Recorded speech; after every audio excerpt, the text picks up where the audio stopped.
দিয়েছিলাম বিনামূল্যে খাবারের ব্যবস্থা করবো, ছিন্নমূল থেকে শুরু করে অসহায় মানুষ থেকে শুরু করে খেটে খাওয়া মানুষ থেকে শুরু করে সেই ধারাবাহিকতা আজকে 1 মাস প্লাস হয়ে আজকে পঞ্চমবার হয়েছে।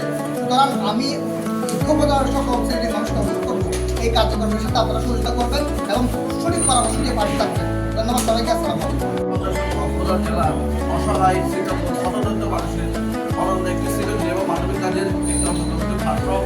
এই প্ল্যাটফর্মের মাধ্যমে অসহায় হতদরিদ্র মানুষের জন্য যে প্রতি শুক্রবার যে আমরা জুমার নামাজের পরে যে ক্যান্ডেল সেভেন্টের সাথে পালন করছি, এতে যে খাবার আয়োজন আজকে ৫ম দিন। আমরা এটা জমানের পক্ষ থেকে বৃদ্ধমানদের জন্য একটা উদাহরণ আমরা যাচ্ছি, আপনারা একটি চালের বস্তা দিয়ে হলো আসুন, 2 কেজি গরুর মাংস দিয়ে হলো আসুন, অথবা মশলা জাতীয় প্রসাধন দিয়ে হলো আপনারা এটা মানে ফাউন্ডেশনের এই সৃজনশীল এবং মানবিক উদ্যোগকে আপনারা স্বাগত জানিয়ে আপনারা এটা মানে ফাউন্ডেশনের পাশে আনার জন্য সবার সুখে হাত পাওয়া কাজ সবার সুখে নিজের খাবার খেয়ে দেব অনাহারে। আজকে যে যুব মানুষ ফাউন্ডেশন এই কমিটি উদ্যোগটা নিয়েছে, আমরা মানুষ ফাউন্ডেশনকে অবশ্যই ধন্যবাদ জানাই। সেই সাথে আমাদের এই প্রিয় উপজেলা যারা বিদ্যমান রয়েছেন তাদেরকে আমরা এগিয়ে আসার আহ্বান জানাই, কারণ আজকে যে এখানে একটা নতুন ক্রিয়েটিভ যে একটা উদ্যোগ শুরু হয়েছে, সেই উদ্যোগটা যাতে কোনোভাবেই বন্ধ না হয়, আজীবন যাতে উদ্যোগটা চলমান থাকে, এই খাবারের আয়োজন সম্পন্ন হতে যাচ্ছে। আজকে এই আয়োজনে আর্থিকভাবে সহযোগিতা করেছেন আমাদেরকে কাতার প্রবাসী তারেক রহমান ভাই।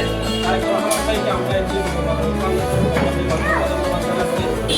প্রতি জুমাবার ছিন্নমূল থেকে শুরু করে অসহায় থেকে শুরু করে ব্যবহার থেকে শুরু করে দিনবছর থেকে শুরু করে এই মানুষগুলোর জন্য আমরা এক বেলা খাবারের ব্যবস্থা করবো বলে ঘোষণা করেছিলাম। সেই ধারাবাহিকতায় আজকে পঞ্চমবার, 1 মাস পেরিয়ে পঞ্চমবার আজকে এই যে এই অসহায় মানুষের জন্য ছিন্নমূল মানুষের জন্য খাবারের ব্যবস্থা করতে পেরেছি।